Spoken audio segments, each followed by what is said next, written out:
బంగారు బల్లిని ముట్టుకుంటే ఏం జరుగుతుందో మీకు తెలుసా?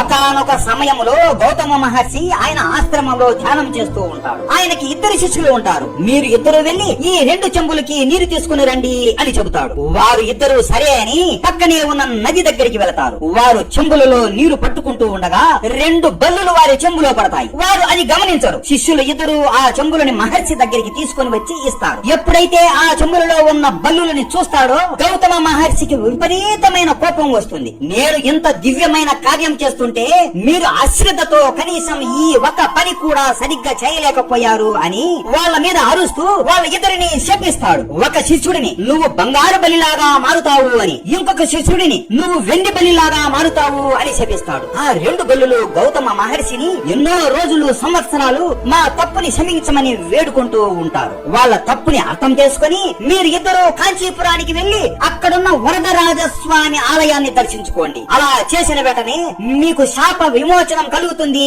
అని చెబుతాడు. ఆ 2 బలులు అక్కడికి వెళ్లి విష్ణువుని వేడుకోగా విష్ణువు ప్రత్యక్షమయ్యి ఇది మీకు శాపం కాదు, ఇది మీకు ఒక వరం. ఇక నుండి ఈ ఆలయానికి వచ్చిన వారు మిమ్మల్ని ముట్టుకుంటే వాళ్ళకి ఉన్న బల్లి దోషాలు మరియు జీవితంలో ఉన్న ప్రతి ఒక్క కష్టం తీరిపోతుంది. ఇలా మిమ్మల్ని పట్టుకున్న వారిని ఎవరు పట్టుకున్నా కూడా వారికి ఉన్న బల్లి దోషం కూడా పోతుంది అని వాళ్ళ ఇద్దరిని విష్ణువు దీవిస్తాడు. వెంటనే ఆ 2 బల్లులు ఆయా ఆలయంలోనే విగ్రహం రూపంలో మారిపోయాయి. ఇప్పటికీ కూడా మీరు ఈ ఆలయానికి వెళితే ఒక బంగారు బల్లి అలాగే ఒక వెండి బల్లి ఉంటుంది. మీరు ఎప్పుడైనా ఈ ఆలయానికి వెళ్లి ఈ బల్లులని పట్టుకున్నారా? కామెంట్ చేసి చెప్పండి. అందరూ చెప్పండి ఓం నమో నారాయణ.